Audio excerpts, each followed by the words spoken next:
teachers and my dear students, a very good morning to all of you. My today's topic is about honesty.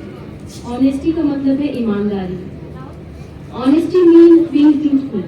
Honesty is one of the greatest human qualities. Honesty reflects the inner pureness of a person.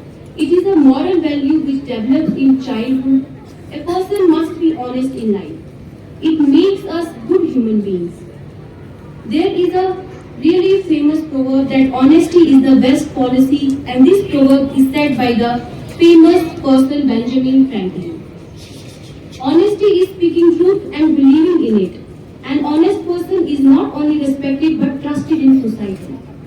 If you tell truth and keep your promises, then it is very easy to become an honest man.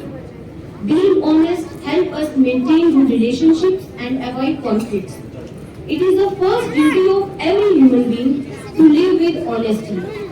My dear students, honesty का मतलब है ईमानदारी.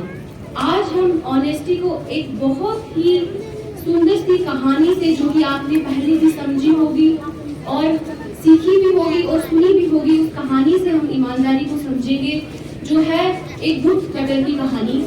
एक would cutter का मतलब है लकड़हारा.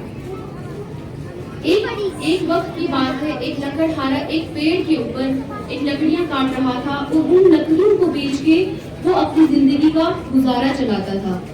पर एक वक्त ऐसा आया कि उसको लकड़ी काटते काटते उसकी जो कुल्हाड़ी थी वो पानी में गिर गई, यानी कि नदी में गिर गई.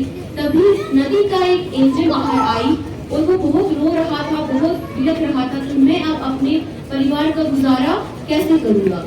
उस रोते बिलखते और चिल्लाते हुए लकड़हारे को जब नदी की एंजल ने देखा तो उसने उसको एक सोने की कुल्हाड़ी दी, मगर लकड़हारे ने उस कुल्हाड़ी को लेने से मना कर दिया. उसने कहा कि ये उसकी कुल्हाड़ी नहीं है और वो इसको नहीं लेगा. जब दूसरी बार एंजल ने उसको पानी से निकाल के चांदी की कुल्हाड़ी दी, इस बार फिर उसने उस कुल्हाड़ी को लेने से मना कर दिया और कहा कि वो ये कुल्हाड़ी नहीं ले सकता, ये कुल्हाड़ी उसकी नहीं है.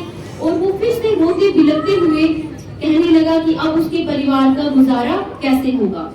जब तीसरी बार एंजल ने पानी से उसको लोहे की कुल्हाड़ी दी, लकड़हारा उस कुल्हाड़ी को देखकर बहुत खुश हुआ और उसने कहा कि हाँ, ये मेरी कुल्हाड़ी है और अब मैं बहुत अच्छी तरह से अपने परिवार का गुजारा कर सकूंगा. इस पर पानी की जो एंजल थी उसने खुश होकर वो तीनों कुल्हाड़ी उसको दे दी. तो मेरे स्टूडेंट्स, मेरे प्यारे स्टूडेंट्स, हमें इस मॉरल कहानी से यही मिलता है कि हमें कभी भी झूठ नहीं बोलना चाहिए, कभी भी किसी का दिल नहीं दुखाना चाहिए, कभी भी चोरी नहीं करनी चाहिए और कभी भी दूसरों को धोखा हमें नहीं देना चाहिए. ऑनेस्टी एक पॉइंट ऑफ टाइम पे लाइफ में आकर हमें अक्सर ऐसा लगता है कि बहुत मुश्किल है और ये हमारे लिए बहुत टफ डिसीजन रहते हैं लाइफ में लेने के लिए. पर अगर हम ऑनेस्टी से, ईमानदारी